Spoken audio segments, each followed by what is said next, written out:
इस एपिसोड की शुरुआत में सब लोग जू जियाओ से बात कर रहे होते हैं। उसके क्वालिफिकेशन सुनकर सब लोग हैरान हो जाते हैं। लंच के वक्त शानशान दूफेन और उसके एक कोलिग के साथ बैठी होती है। उसे पता चलती है कि ऑफिस में सबको उसकी स्पेशल ब्लड ग्रुप के बारे में पता चल चुका है और फेंगयू को उसकी ब्लड की जरूरत भी पड़ी थी। जोजियो उनकी बातें ध्यान से सुन रही होती है। उसकी हरकतें एक स्पाई के जैसे लग रही थी। शाम को शानशान फेंग के घर जाती है। फेंगयू से बताती है कि मैं दूसरी बार प्रेग्नेंट हूँ।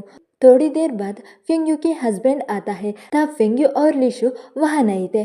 तब फेंगयू का हस्बैंड शानशान से बात करता है और बातों बातों में शानशान को पता चलती है कि पिछले 2 साल से फेंगयू यूरोप नहीं गई थी। मतलब फेंग ने उसे झूठ कहा था फेंगयू की फॉरेन ट्रिप के बारे में।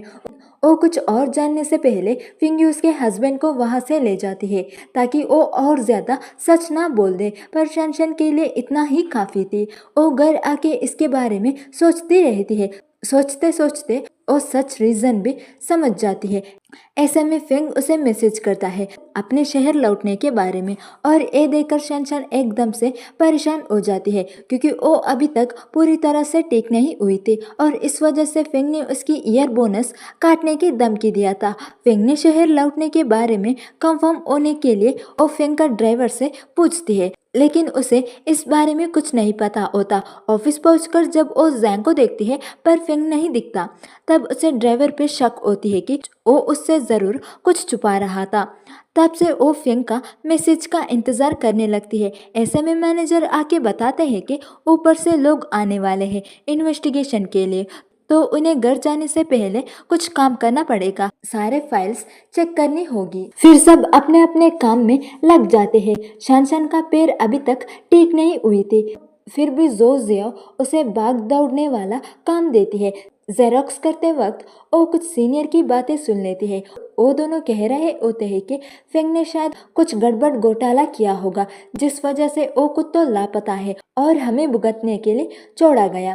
तब शानशान परेशान होती है और लीशु के पास जाती है फेंग के बारे में पूछने के लिए। लीशु जो बहुत नॉर्मल बिहेव कर रही होती है, वो कहती है कि इस तरह का इन्वेस्टिगेशन 3 साल में एक बार होता है, तो तुम परेशान मत हो। शानशान जब फेंग के बारे में पूछने जाती है तब लीशु उससे पूछती है तुम इतनी कंसर्न क्यों हो फेंग को लेके, क्या तुम उसे पसंद करती हो? शानशान थोड़ी देर चुप होकर वो बात को मजाक में उड़ा देती है।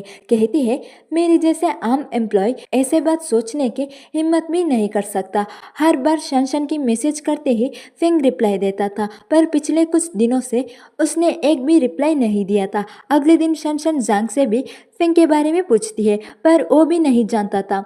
वो बस इतना कहता है फेंग जहाँ भी है ठीक है, तुम परेशान मत हो।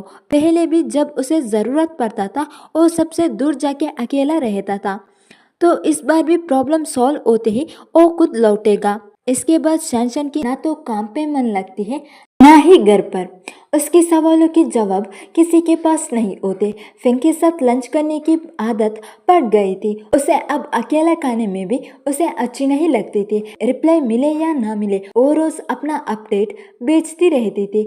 फोन हाथ में लेकर सोती थी ताकि रिप्लाई आते ही देख सके। अगला सीन में हम देखते हैं लंच टाइम पर सबके फ़ोन पर एक मैसेज आता है।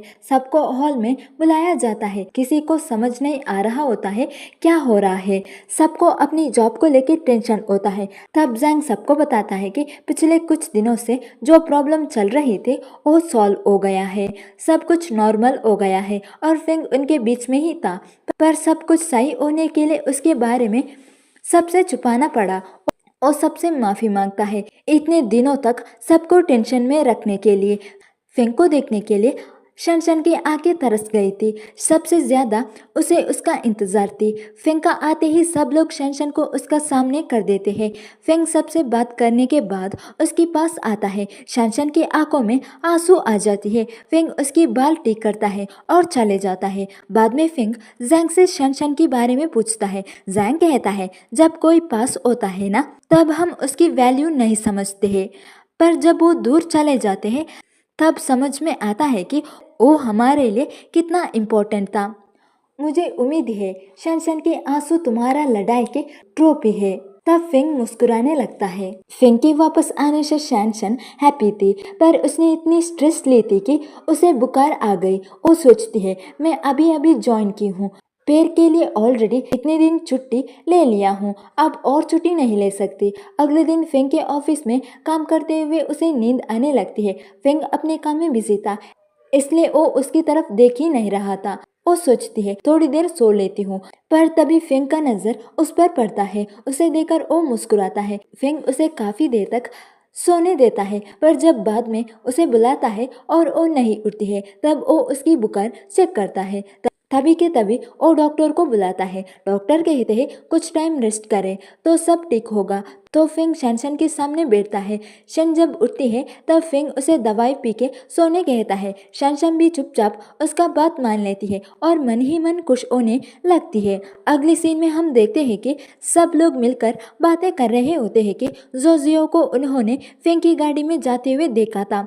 ये सुनकर शनशन उन दोनों को एक साथ इमेजिन करने लगती है और अंदर ही अंदर बहुत जलन महसूस करती है। शनशन को देखकर सब लोग चुप हो जाते हैं। तब उसे पता चलती है कि फिंग की मिसकैरेज हो गई थी, जिसकी वजह से उसे बहुत ब्लड की जरूरत पड़ी थी, और क्योंकि जोजियो की ब्लड टाइप भी सेम थी तो फिंग उसे हॉस्पिटल ले गया था। इस बात से शनशन बहुत खुश होती है कि अब उसे ब्लड देने नहीं जाना पड़ेगा और ना ही फिंग का लंच बॉक्स में से वेजिटेबल अलग करने पड़ेगा, क्योंकि अब से वो काम जोजियो करेगी। पर फिर भी वो जोजियो को लेकर उदास होती है। वो सोचती है कि जोजियो को किस वजह से काम मिली होगी, क्या उसके आईक्यू से या उसके लुक से।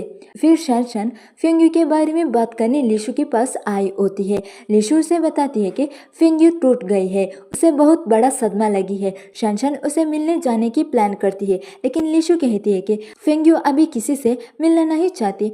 अगले दिन लंच टाइम पे शनशन उदास हो जाती है। वो अपने आप से कहती है, मुझे तो खुश होना चाहिए, पर मैं उदास क्यों हूँ। वो अपने मूड ठीक करके उसकी कॉलेग के साथ लंच करने जाने ही वाली होती है। तभी उसे फिंग का कॉल आता है। आज पहली बार शनशन फिंग के साथ लंच करने के लिए खुश होती है। वो उसकी कॉलेग को अकेले जाने के लिए बोलती है। बाद में शनशन फिंग से उसका बहन का बारे में पूछती है तो वो कहता है, मेरा बहन अब ठीक है। तो शनशन कहती है, तब तो आपको जोजियो के प्रति ग्रेटफुल रहना चाहिए।